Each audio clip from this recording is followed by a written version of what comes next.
Tonight at 10, Theresa May is forced to backtrack on one of her key manifesto pledges on reforming social care in England. On the campaign trail, the Prime Minister says she would consider imposing a cap on the total amount people might pay for care. She denies this is a U-turn. Nothing has changed. Nothing has changed. But talk of imposing a limit has come after days of controversy about elderly people being forced to pay more for their social care. The basic principles remain absolutely the same as when they were put in the manifesto and announced last week. As elderly people and their carers took in news of the change, the Prime Minister's opponents accused her of causing anxiety and turmoil. They haven't said what the cap is. They haven't explained to the millions of people who are desperately worried at the moment about what kind of care they're going to get in the future. This is a government in chaos and confusion.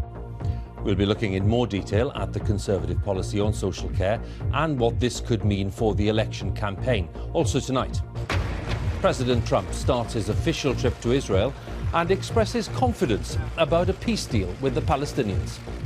I've heard it's one of the toughest deals of all, but I have a feeling that we're going to get there eventually. Facebook insists that it is serious about monitoring offensive material posted on its pages. And 2 centuries of tradition in Japanese art stealing the show at the British Museum. And coming up in Sports Day on BBC News, David Moyes resigns as Sunderland manager after just 1 year in charge. The club ended the season bottom of the Premier League.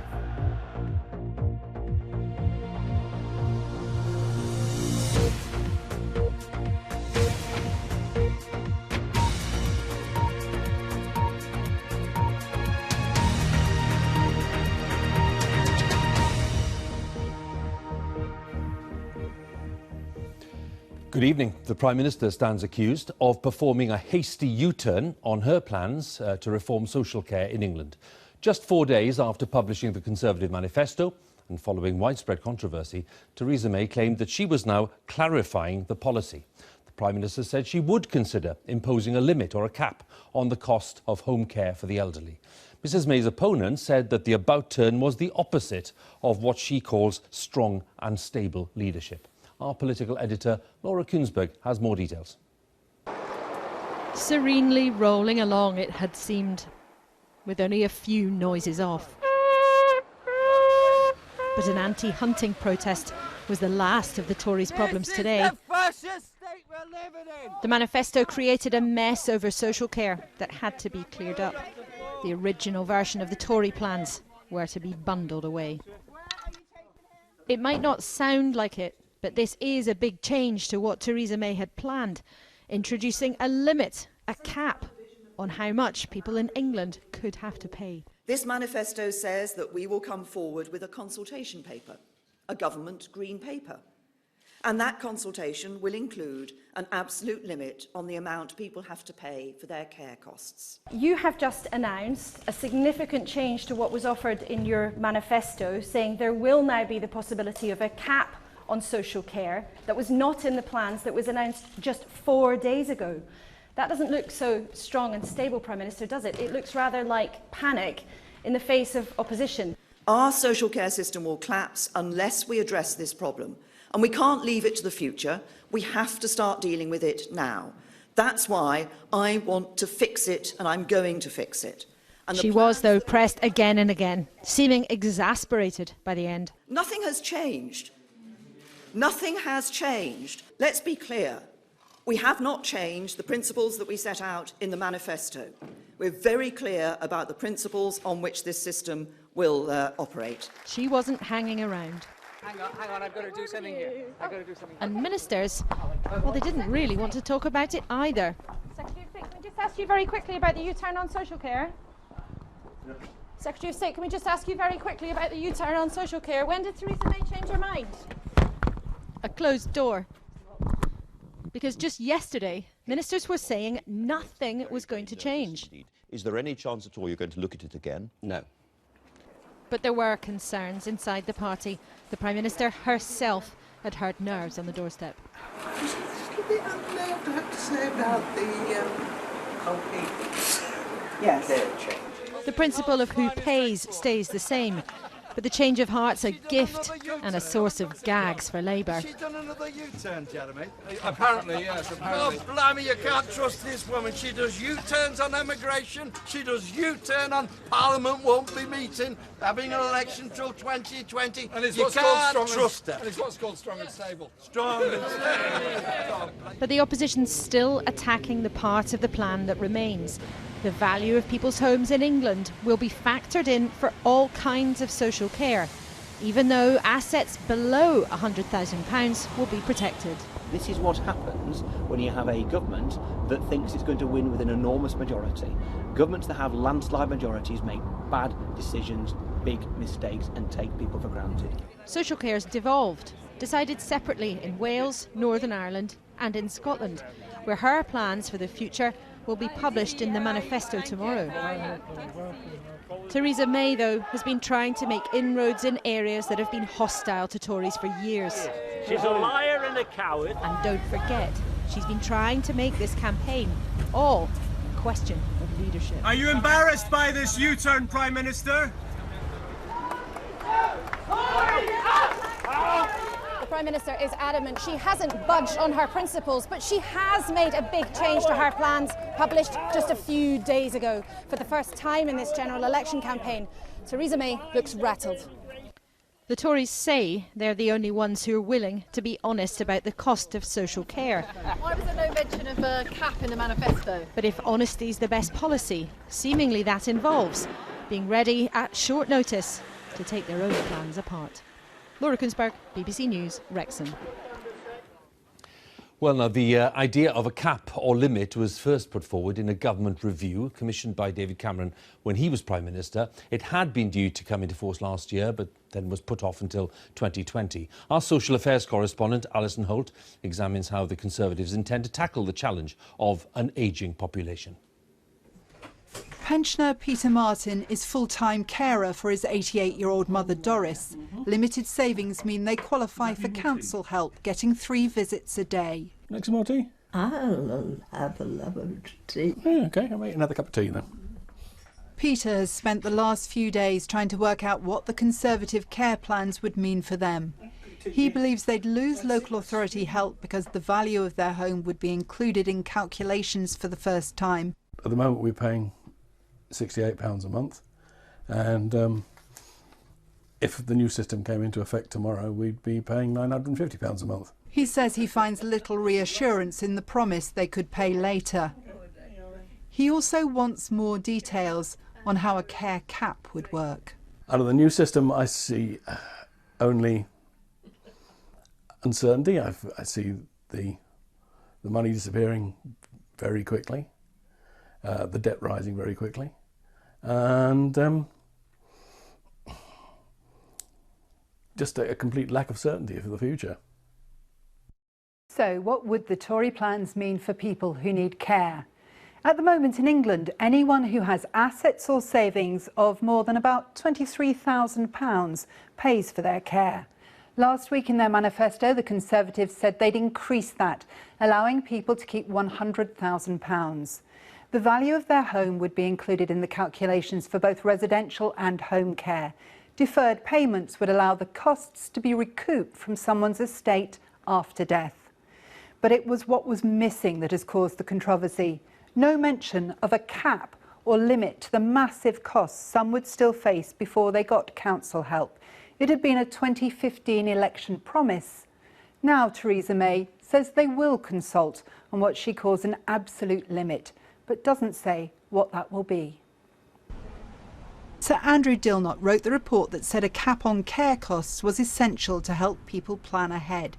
Worried by last week's proposals, he welcomes this change. The proposals as they were described last week failed to answer one of the 2 big questions about social care. How is everybody going to manage the risks that they face? So people with last week's proposals were left with an enormous fear about the future. Putting a cap in place means that people will be able to manage it, and that means this set of proposals is much better. Many questions remain about the costs and details of the plans, but for people like Peter and Doris, getting this right couldn't be more important. Alison Holt, BBC News. Well, earlier this evening, the Prime Minister was asked again to explain her thinking on social care when she spoke to the BBC's Andrew Neil. We have not rewritten the manifesto. The principles on which we have based our social care policy remain absolutely the same. We need to ensure that we have long-term sustainability in social care. We need to be able to ensure we can fund social care for the future. We're doing the honest thing about putting a proposal to the British people, and they will make their choice on that. How can it be honest, Prime Minister, to reject a cap in your manifesto and 4 days later say we're going to have a cap? What's honest about that? What we set out in our manifesto was a series of principles. It was to say to people, first of all, this is a big issue, we need to address it, and we are being honest that we must fix it, and that's what I want to do. I'm not going to bury my head in the sand, I'm not going to play politics with it, which is what Jeremy Corbyn is doing. You're just going to change your mind already. I'm going to fix it. Prime Minister speaking to Andrew Neil earlier. Laura Kuenssberg, our political editor, is with me. This kind of episode, Laura, is not very usual in a campaign of this kind. What kind of impact could it have on the Conservative campaign and the wider campaign? Well, I think unusual for two reasons, really. One, because in living memory, there is no other main party leader who's made a significant change to their published manifesto that they stood and waved in front of the cameras just days after actually putting it out into the public domain. It's also unusual because this is the first time in this election campaign, at least, that we have really seen Theresa May showing the pressure, clearly being rattled, almost appearing quite exasperated by repeatedly being asked the same quite straightforward questions and struggling to give clear answers and trying really to wiggle on a technicality over whether or not this is really a change or not. They would deny for all sorts of reasons that it is a straightforward U-turn, but this is a change to the plans that were put forward several days ago. Now look, Theresa May and the Tories have clearly made the political calculation. It was worse to suck up the political embarrassment of a day like today than try to stick to a set of plans that could have risked serious damage to their prospects. One cabinet minister said to me, better to deal with it now than risk overtaking the whole campaign.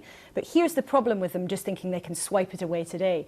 Theresa May has made this campaign obviously and deliberately about questions of leadership, her resolve, her determination to make decisions and, yes, to stick to them.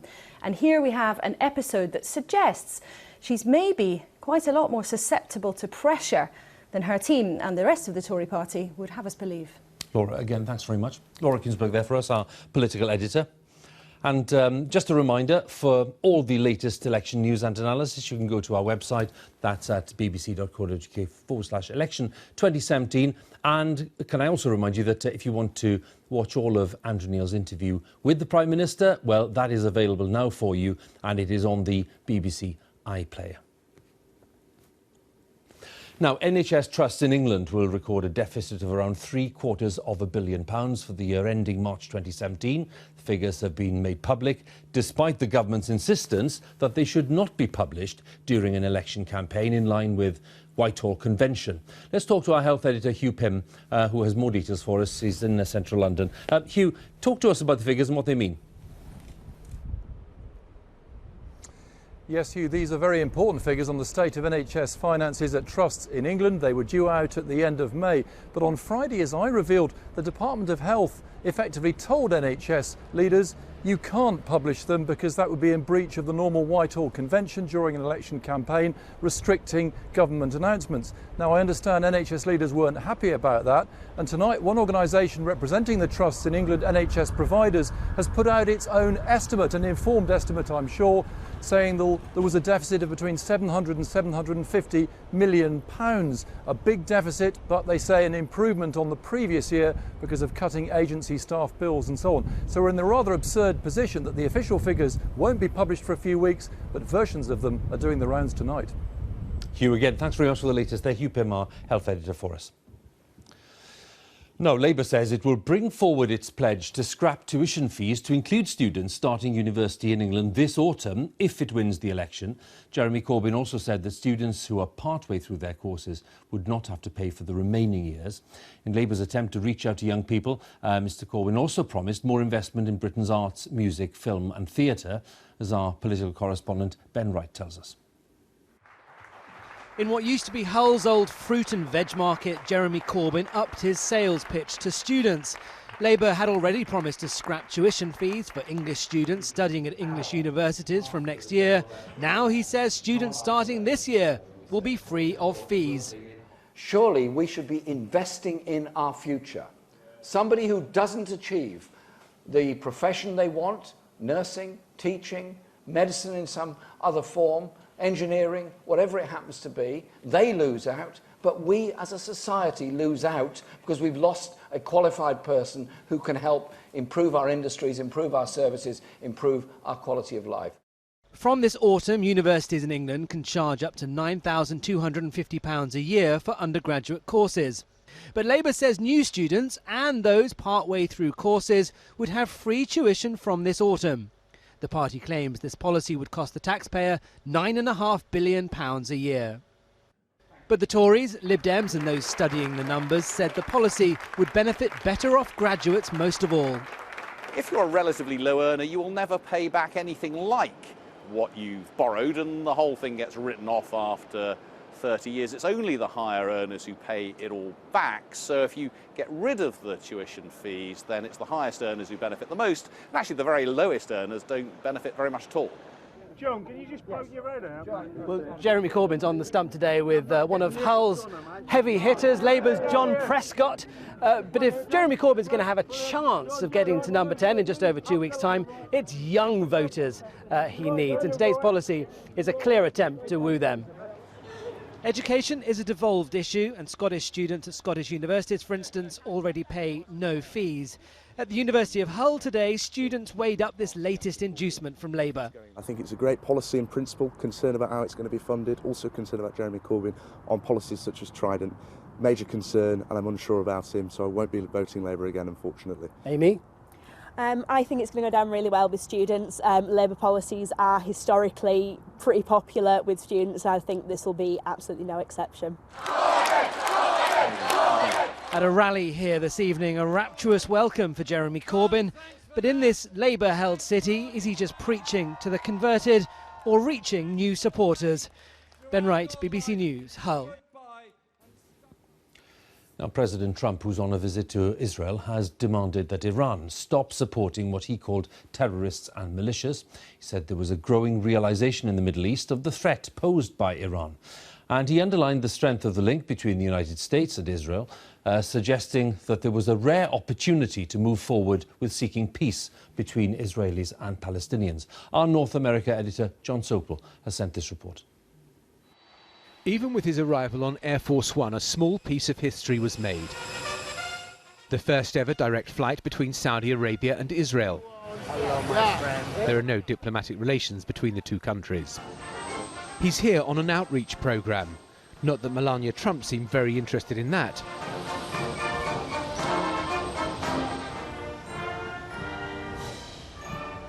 The self-proclaimed deal-maker is after what he calls the ultimate deal: peace between Israelis and Palestinians. We have before us a rare opportunity to bring security and stability and peace to this region and to its people, defeating terrorism and creating a future of harmony, prosperity, and peace. But we can only get there working together. There is no other way. After the warmth of his reception in Saudi Arabia, it seemed the whole Israeli ruling class had decamped to Ben Gurion Airport to make a public display of appreciation towards this country's most important ally. It was then on to Jerusalem, a still divided city whose future status will be hotly contested in any peace agreement. When Donald Trump was a candidate, he vowed that the US embassy would be moving from Tel Aviv to Jerusalem. Now, under pressure from the Palestinians, that seems increasingly unlikely. As a candidate, he had nothing to say about settlement building in the West Bank. Now that he's president, he's urging Israelis to be cautious. It seems that the candidate and the president can be two different people. But symbols can be as important as words, and it won't have been lost on Israelis that Donald Trump became the first sitting US president to visit the Western Wall, one of Judaism's holiest sites. He paused and put a note into a crevice between the stones in a tradition going back centuries.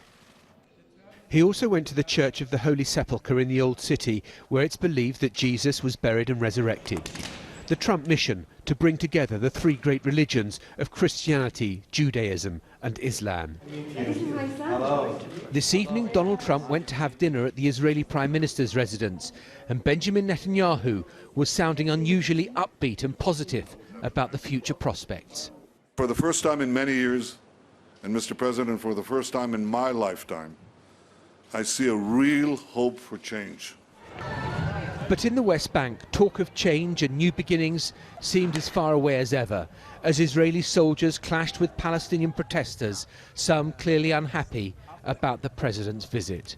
John Sopel, BBC News, Jerusalem. Let's go live to Jerusalem tonight. Our Middle East editor, Jeremy Bowen, is there. Jeremy, what are your impressions of this visit so far? First of all, the comments about Iran, Hugh. They're things which will, of course, go down very well with the Israelis and the Saudis. The reality is that President Trump continues to honour the nuclear agreement with the Iranians. Now, Iran and Israel have been drawn together by their shared feeling that Iran is an enemy. Now, that is unlikely. I mean, I beg your pardon, Saudi Arabia and Israel have been drawn together by their shared feeling that Iran is an enemy. Now, I think that that is very unlikely to translate into Saudi Arabia taking up Israel's positions on the Palestinians. The Saudis already have a peace plan of their own that's been on the table for 15 years, offering full peace and recognition by Arab countries of Israel in return for a Palestinian state in the whole of the West Bank and East Jerusalem. Now, the Israeli government is way away from accepting anything like that. Also, the Palestinians and the Israeli leaderships really dislike and distrust each other. That's another big problem. So President Trump thinks he's a deal maker with the personality to cut through the kinds of problems that have defeated lesser men. Now, I think that the whole point about what's going on here, it's not like trying to fix the price of an office building. It's not about trying to get the numbers right. It's about reconciling the worldviews of two enemies with very different beliefs and perceptions about the way ahead. Jeremy, thank you very much. Again, Jeremy Bowen there, Middle East editor for us there in Jerusalem. Now, Facebook says it takes very seriously its responsibility to monitor offensive material posted on its pages after leaked documents showed its policy is not to remove all graphic content, including some threats of violence. The live streaming of people self-harming is also tolerated because Facebook says it doesn't want to censor or punish people in distress. Our media editor, Amal Rajan, has more details.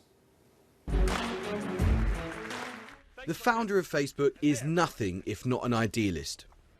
Facebook's mission is to make the world more open and connected. But such openness comes with dangers. With nearly 2 billion users now, the sheer volume of content on Facebook is proving impossible to control. The leaked policy guidelines refer to areas such as extremist violence, revenge porn and self-harm. Moderators are required to intervene when there is a statement of intent to commit violence against an identified and vulnerable person.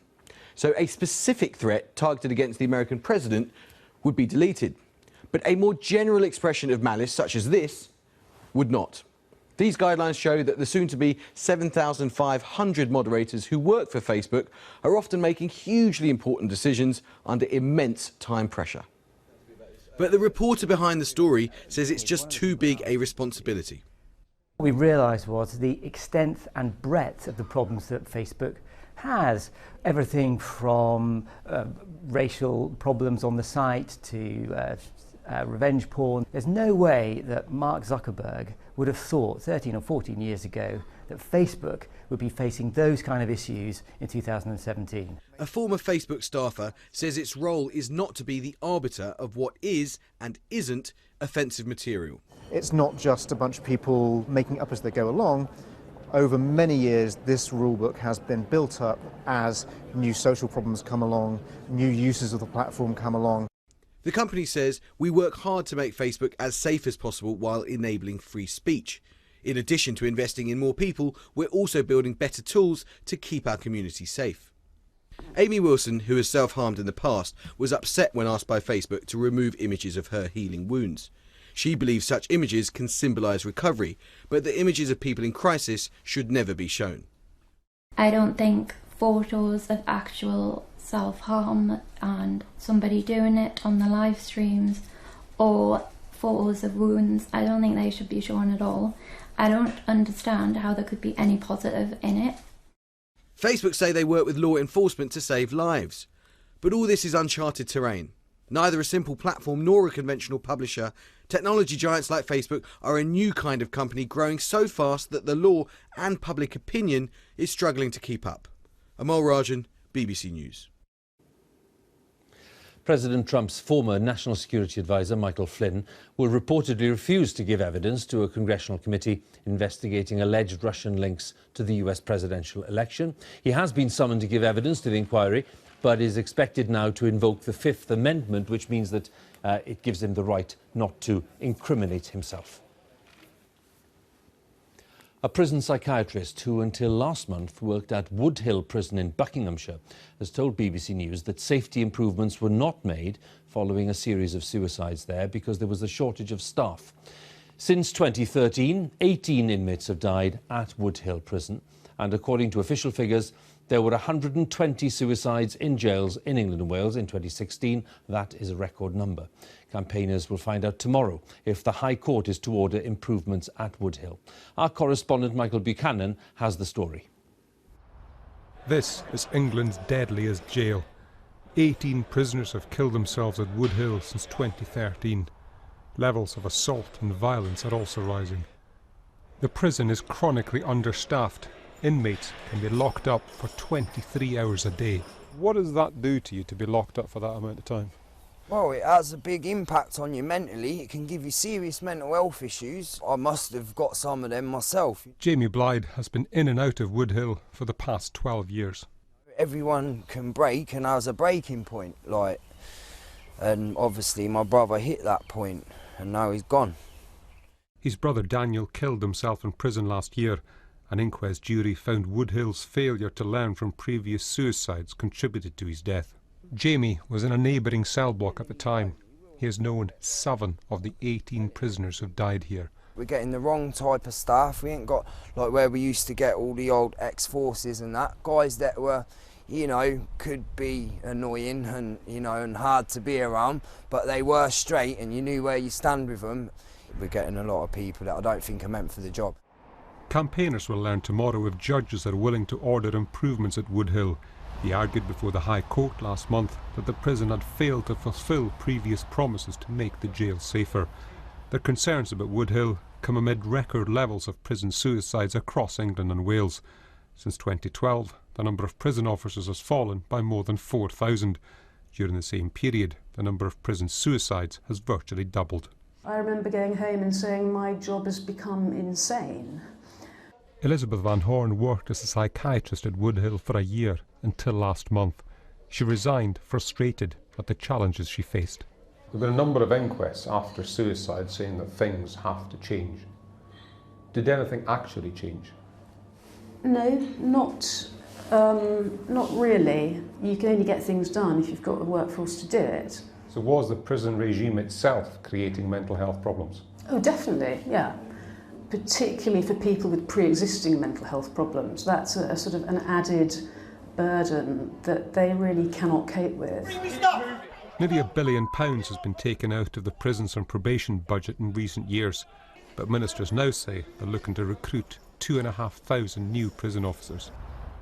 Prison suicides don't elicit widespread sympathy, though each one leaves another family bereft, and each avoidable death also blunts the argument that prison works for both public and prisoners. Michael Buchanan, BBC News, Woodhill Prison in Buckinghamshire. A promise to campaign for a referendum on the final Brexit deal features prominently in the manifesto of the Green Party of England and Wales. The co-leader, Caroline Lucas, who was the party's only MP before the election was called, set out what she called a green guarantee, including a universal basic income and a shorter working week. Our political correspondent Eleanor Garnier has more details. The Greens are a party with not just one, but two leaders. In central London today, they set out what they called big and bold ideas, which they insisted were possible. This election is about what kind of future we want for our children. It is about protecting our values of openness, of compassion, of cooperation.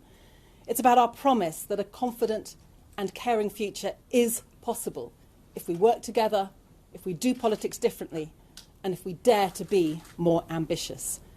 The party's policies include holding a second referendum on the terms of any Brexit deal.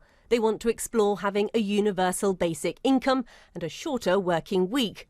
Plus, they've got a long-term aim to scrap university tuition fees in England and all existing student loan debt. They're defending one seat, but hoping to win over voters in places such as Bristol West. I feel like a lot of Green supporters are now maybe going more Labour because Labour maybe have more of a chance, but I'm still a Green supporter. I wouldn't personally vote for the Green Party, but I can see them becoming a force in the future, with Labour taking a backseat. The Greens say they're standing up for young people and the environment, but they're standing aside in more seats than they're likely to win, in the hope it'll help Labour and the Liberal Democrats.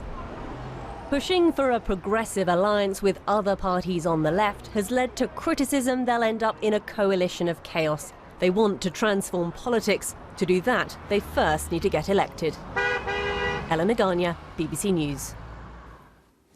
And Sinn Féin has launched its general election manifesto, which is calling for a referendum on whether Northern Ireland should leave the UK and become part of the Irish Republic. The party wants the vote to be held within 5 years. Sinn Féin's leader in Northern Ireland, Michelle O'Neill, said that the only way of securing a future in the European Union was to end partition with the Republic. So this is very much an opportunity to tell both the Tories and the DUP again, in the strongest possible terms, that we reject Brexit, that we reject any border, that we reject any attempt to put limits on our freedom of movement, we reject barriers to trade and agriculture, and we absolutely reject Tory cuts. That we stand for rights, for equality and for Irish unity.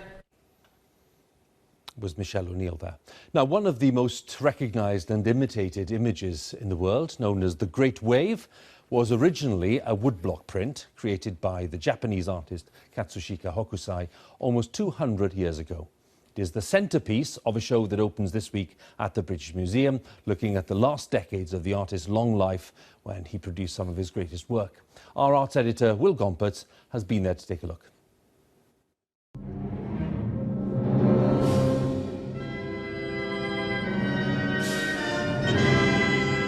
It's emblematic of the power of the sea. You've got these men in their boats completely dwarfed by the power of the great wave. But I think it's also become in some ways emblematic of the power of all of nature. And you're just immediately aware of this almost frozen power of the image. And I've come to think that maybe Hokusai actually is inventing animation with this image.